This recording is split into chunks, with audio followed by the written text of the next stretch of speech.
I see dead people. Please don't tell Bruce Willis. He doesn't return my calls anyway.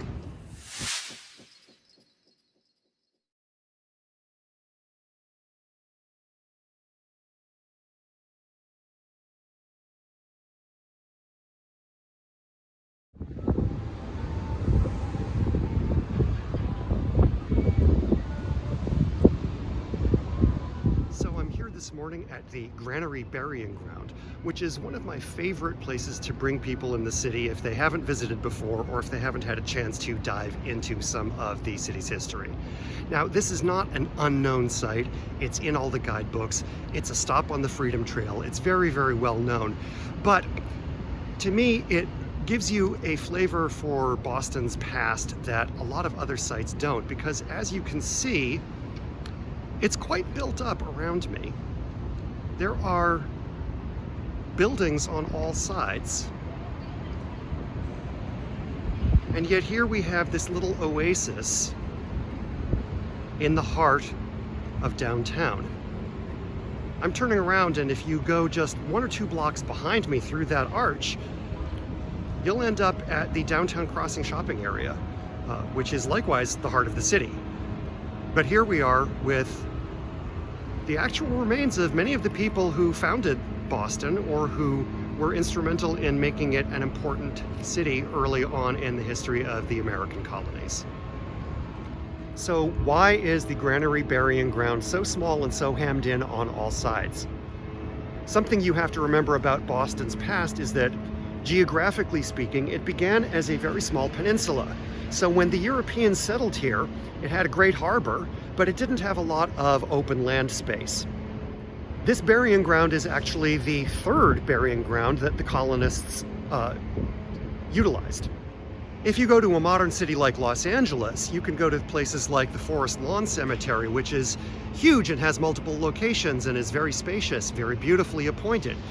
Even here in Boston, you could go to the Mount Auburn Cemetery across the river in Cambridge, which was laid out in the 19th century, and you would find a much more park-like cemetery with a lot more room between gravestones, a lot more trees, a lot more beautification.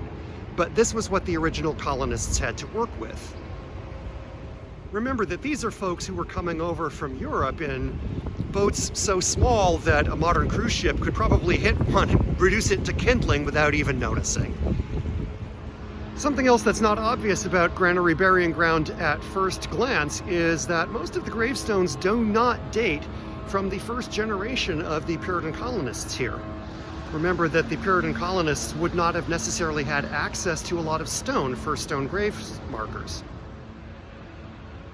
Some researchers have gone back and forth over the years on the question of whether the Puritans in the first generation paid much attention to burial sites at all.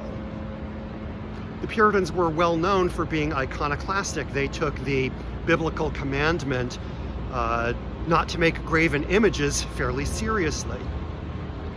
So their churches tended to be very much less adorned than those in the Catholic countries or even in Anglican England. However, some people have researched burial practices in that first generation and have argued that those early colonists did put up grave markers. It's simply that the grave markers were made of wood and decayed long before we had any chance to take a look at them. Many of the grave sites in this area have this symbology of the winged death's head ascending into heaven.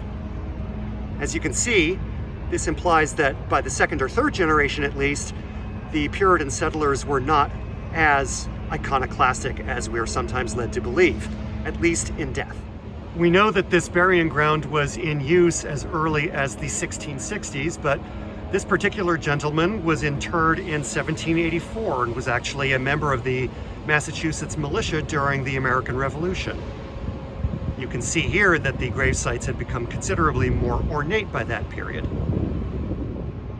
The marker on this site tells us that the person interred here was a participant in the Boston Tea Party in 1773.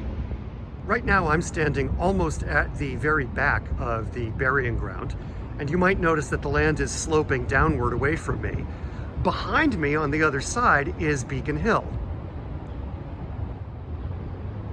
Beacon Hill is all that remains of 3 hills that were the center of the Boston Peninsula when the colonists originally arrived here.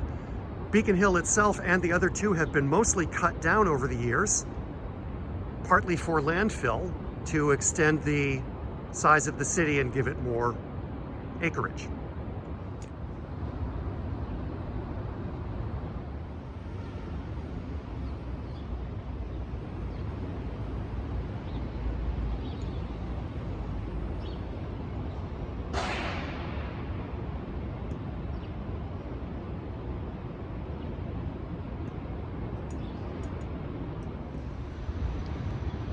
You can hear the city coming to life around me.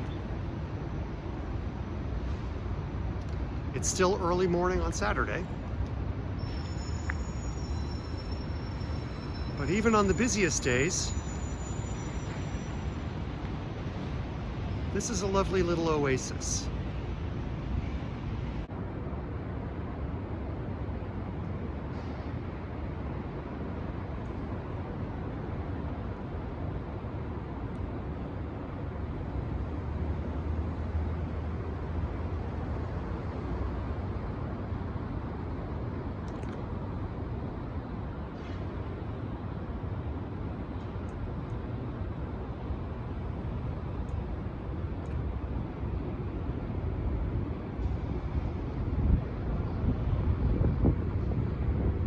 The list of famous people who were buried here is actually fairly long.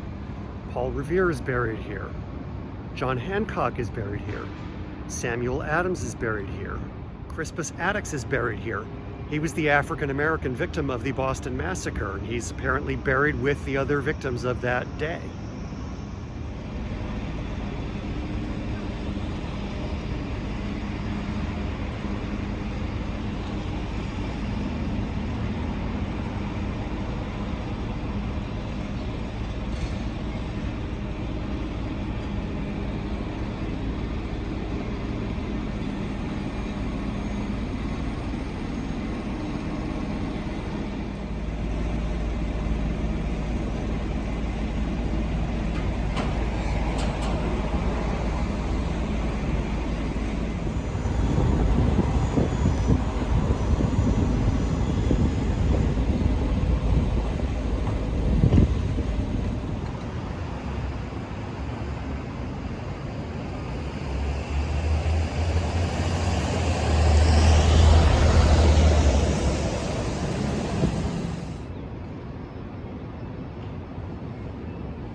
I hope you've enjoyed this little ramble through the Granary Burying Ground.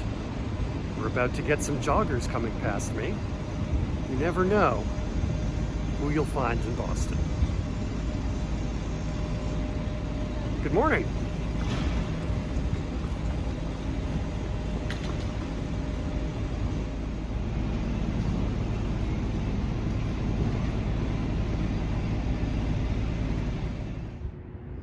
If you like this video, hit the subscribe button so you can easily get access to other videos in the series. And if you're madly in love with my face, hit the notification bell to be updated anytime I upload new content. So I'm here on my first day of doing shooting for Boston Like a Local, and it's 7:30 a.m. on a Saturday, and I've discovered a view that you will rarely get to see unless you're an early riser on a weekend like I am, which is the Faneuil Hall Marketplace, aka Quincy Market, almost deserted. None of the shops have opened yet, and there's not even a whole lot of pedestrian traffic. It's a lovely area, but it's usually quite busy.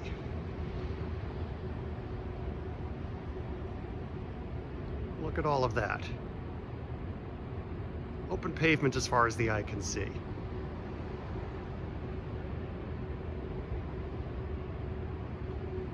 At some later point, we'll dive into this area when it's normal, and you'll see the difference.